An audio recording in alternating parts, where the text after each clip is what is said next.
Ayan. So, hello guys ulit dito sa ating part 2 ng HTML tutorial natin. So, nung part 1, pinag-usapan natin yung structure ng buong HTML natin. Okay? Yung mga opening and closing tags natin. Of course, yung mga metas natin. In-explain din natin yan. Yung title. And of course, bago matapos yung ating part 1, pinag-usapan din natin or tinry din natin gamitin yung H1 or yung heading tag po nung HTML natin. So, yung naging current output natin last time, F5 lang ako guys para ma-check natin yung output using our browser. So, ang pipilian ko na lang is yung ating Chrome browser.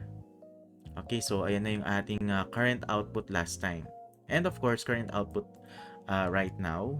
So, i-zoom ko lang siya guys. So, ito yung heading natin, di ba?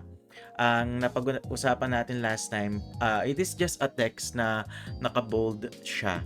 Okay? So, kailan ba tayo gumagamit ng mga headings natin? Bibigyan ko muna kayo ng example. Di ba sa totoong buhay, okay, meron tayong mga dyaryo.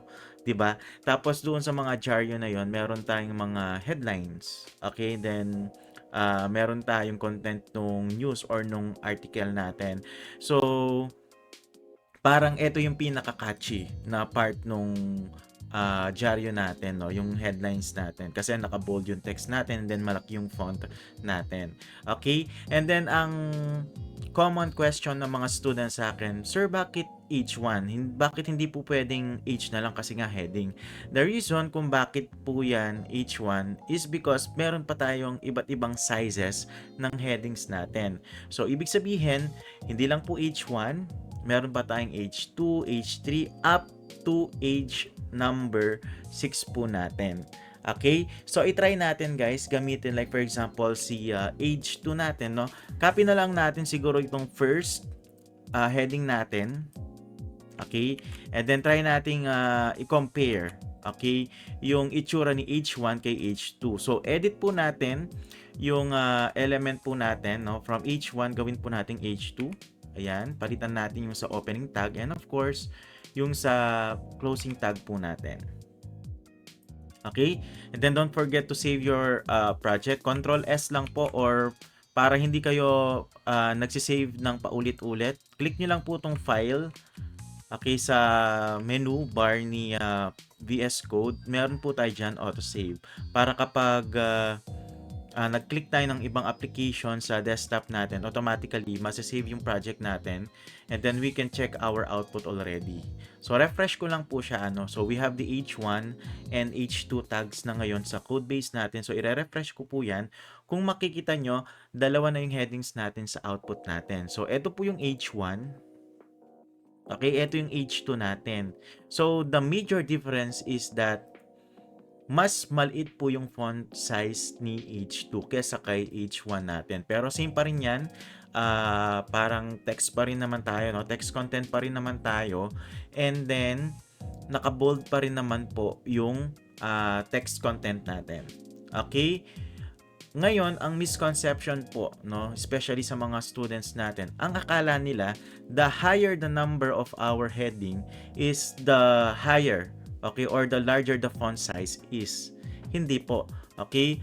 Habang tumataas po ang heading number natin or yung heading count natin, mas lumiliit po yung ating font size. Okay? So, try natin yung pinakasagad, which is si heading 6 po natin. Copy na lang ulit natin to, no, guys, no? Then, i-paste natin sa baba. So, heading 6. Age 6 tayo. Ito na po yung pinaka sagad na number natin for heading. And again, okay, i-mention ko lang po ulit, the higher the heading size natin, the lower, okay, the font size is. Pero still, naka-bold pa rin yung text natin. So, isa-save ko po yan, yung project natin. Then, i-refresh ko lang po yung output natin. Okay, so kung makikita nyo, eto na si H6 natin. So, di ba, sobrang liit na lang niya. Okay, in comparison to H2. And of course, yung ating H1 originally. Okay, so ito lang po muna yung ipapakita ko sa inyo dito sa part 2 ng video natin. But of course, you may explore on your end, no? Try nyo si H3, 4, and 5, no? Para kumpara nyo po, okay, yung itsura nung bawat headings natin.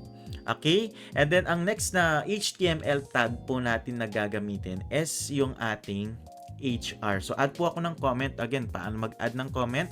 Control// lang po sa keyboard natin. Okay? And then automatically yung mga symbols natin for adding a comment ay lalabas na po sa ating VS Code.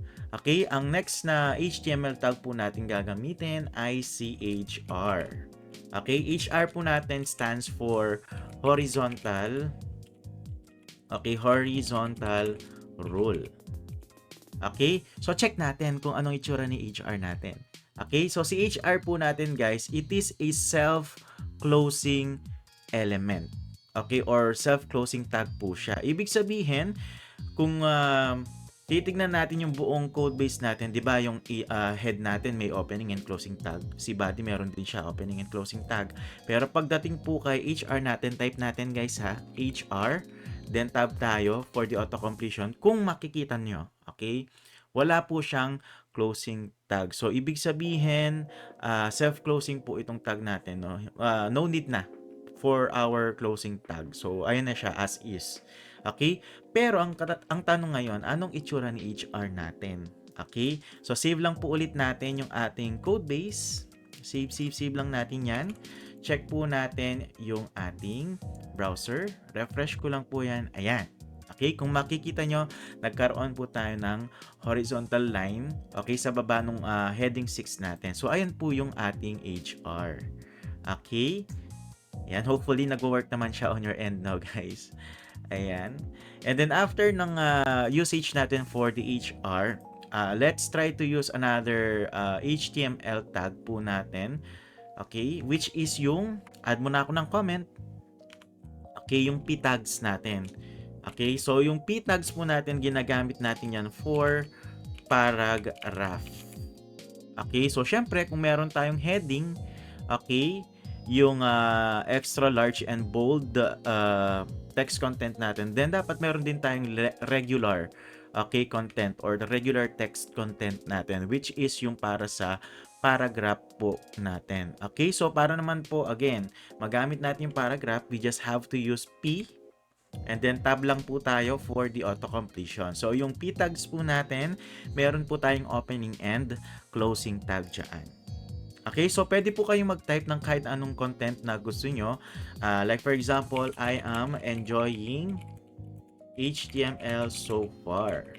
Hoping to learn more in the future. Okay? So after typing your paragraph guys, pwede na nating i-save yung ating code base. And then check po natin yung output natin. So ayan po, no, kung makikita nyo, we have our paragraph here. Okay, na kung i-compare natin siya, no, doon sa ating headings, hindi po siya naka-bold. So regular text content lang po yan. Okay?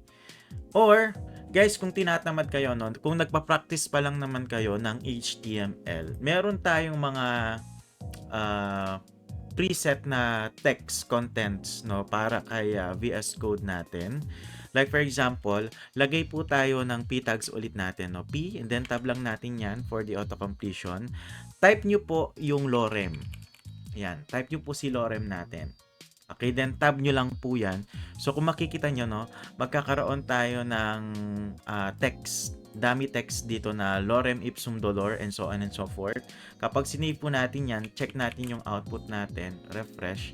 Ayan, so meron na tayong mahabang paragraph, no, para hindi muna tayo mag-isip kung ano yung pwedeng i-try na paragraph. So we can use lorem. Okay, para dun sa ano muna natin, dummy text muna natin doon sa front end natin. And then with this dummy text, 'di ba? Pwede natin siyang i-edit, okay, or more practice pa using this paragraph natin.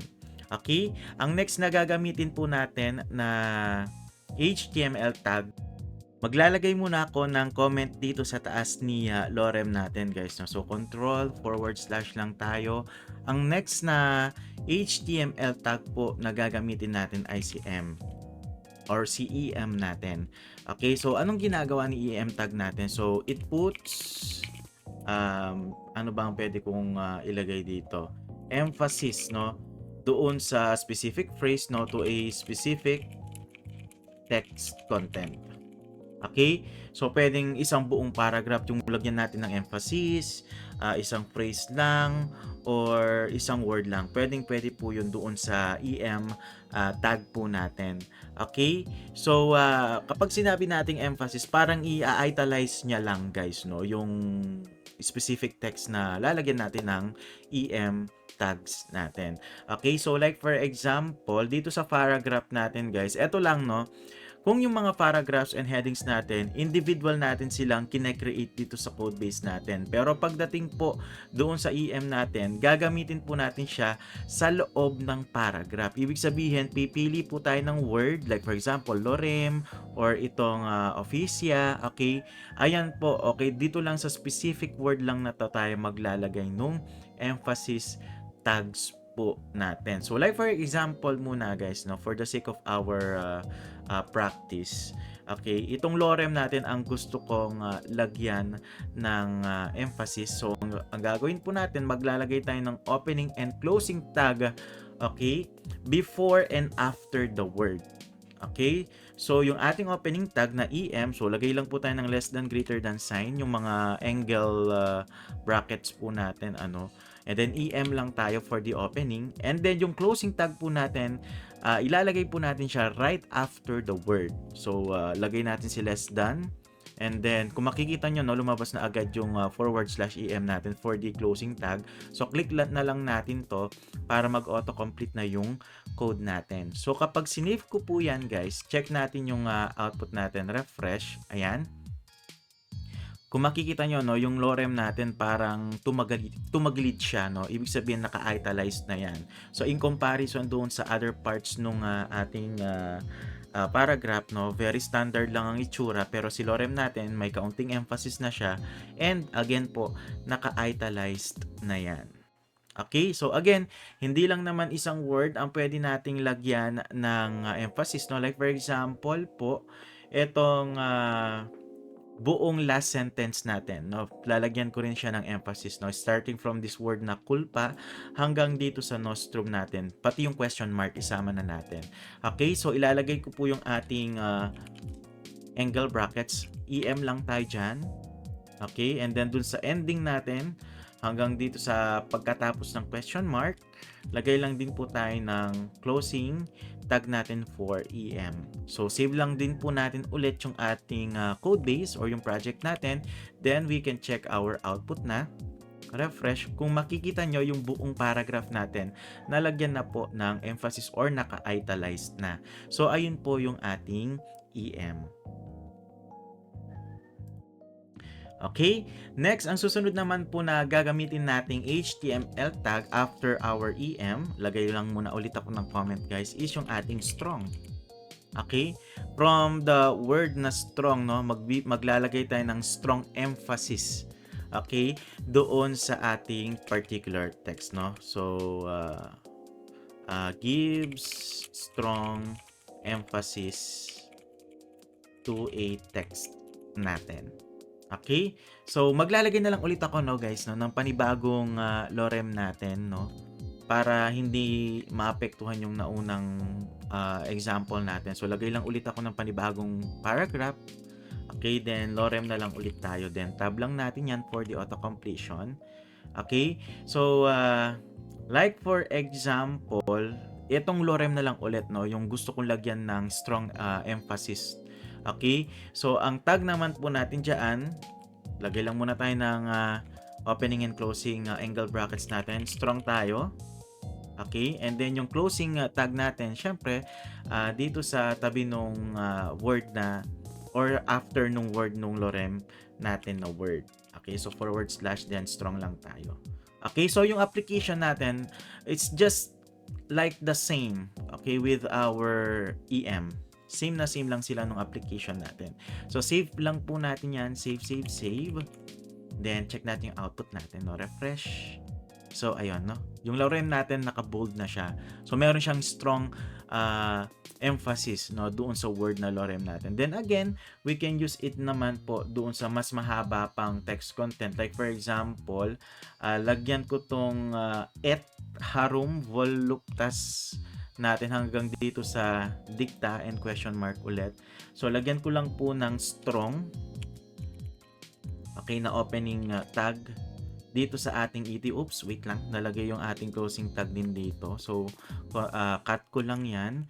And then, i-paste ko na lang siya dito sa ating dicta, no? After nung dicta word natin. Pati yung question mark. So, save lang po natin yung ating code base ulit.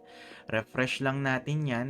Then, ayun na. Okay, na-apply na po yung ating strong, no, emphasis doon sa last sentence natin. Ngayon ang question, sir, pwede po ba nating ipaghalo yung emphasis pati yung strong natin? Yes, definitely pwede po, no? Pwedeng strong na merong emphasis, EM tags doon sa loob, or vice versa. Okay? So like for example, dito sa ating second lorem sentence, ang lalagyan ko ng emphasis, di ba, meron tayong strong dito sa last sentence. Okay? Tapos lalagyan ko pa ng EM tag itong corrupti or corrupti natin na word. So lagay lang tayo ng angle brackets natin. So EM, and then yung closing na EM natin right after the corrupti word. And then save lang natin yan, guys. Okay, then check natin yung current output natin. Refresh. Ayan, kung makikita nyo, naka-strong na siya, naka-italiced pa siya. So, pwede pong gamitin at the same time. Yung strong and yung ating pong, tawag dito yung ating EM tag. Okay? And then next, guys, no, minsan, ang gusto natin na mangyari doon sa mga paragraphs natin is parang naka-enter ba siya, no? Like for example, I want to leave this lorem word na nasa bandang itaas and then parang naka-enter, parang naka-break yung line natin. Ayan, parang ganyan ba, no? Nakahiwalay siya doon sa rest of the paragraph natin. Pero ang mangyari kasi, guys, no, again, ibalik ko lang siya doon sa original form niya, guys, ha. Dire-diretso siya, di ba? Dire-diretso lang yan. So, from lorem hanggang doon sa last word natin. Kasi nga, isang buong paragraph yan. Paano kung gusto kong putol-putulin? Okay, yung paragraph ko per sentence, no? Like for example, itong lorem nga, gusto ko siyang nasa pinakataas na part ng ating paragraph and then the rest of the paragraph is nasa ibaba na. Okay, gusto ko siyang i-enter. So, parang ganito yung output natin, no? Na gustong mangyari. Kapag sinave ko yan, guys, kahit na mag-enter pa ako dito sa paragraph natin, walang mangyayari sa output. Okay? Hindi siya tatanggapin yung mga empty spaces sa VS Code natin kapag naka-paragraph tags tayo. Okay? Pero ang pwede natin gawin dyan, ayan, sige, balik ko lang po sa original form, Ctrl Z lang tayo muna. Okay, Ctrl Z. Ayan. Maglalagay lang po ako ng comment, no, after our first comment na strong. Meron po tayong ginagamit na BR. Okay? Or yung BR tag po natin. So, BR natin is yung ating break, no? Parang enter siya, enter. Okay? So, para mas maintindihan natin siya, after nung word natin na lorem, no? After nung closing, and after din nung closing strong HTML tag natin, lagay lang din po tayo ng BR. Then, check natin kung anong mangyayari sa output natin. Okay? So, yung BR din natin, guys, self-closing din po yan. Parang si horizontal rule natin. So, save lang natin yung code base natin. Then, check na natin yung ating output. So, refresh. So, kung makikita nyo, ayun na, no? Bumaba yung word na imsum. So, parang nag-break line tayo. Parang nag-enter tayo, no? Like, for example, kung naka-word ka, tapos may mga paragraphs kang ine-edit. So, kapag nag-enter ka, di ba, bababa yung next line natin. Okay, yung next part nung content natin. So, sir, pwede bang dagdagan pa kasi mas gusto ko nasa lowest part pa yung imsum dolor? Pwede po, no, dagdagan pa natin yung BR natin. So, pwede nating dagdagan siya ng 2 beses pa. Save. Then, check po natin yung output natin. So, kung titignan nyo, parang nag-enter tayo ng 3 beses. Okay? So, ayun po yung BR natin. Okay? So, ayan po guys. Siguro hanggang dito muna yung part 2 natin. So, ikakat ko muna siya dito. Gagawan ko na lang siya ng ibang video, no? Yung para sa unordered list and the ordered list po natin for our output. Pero same project pa rin po yung gagamitin natin para hindi na tayo gagawa ng maraming files, no? Doon sa mga computers natin. So, ayun lang po guys. Thank you so much for watching our part 2. So, hopefully, makapag-subscribe tayo and then i-like natin yung ating video. Okay? Thank you po and see you po doon sa next video natin.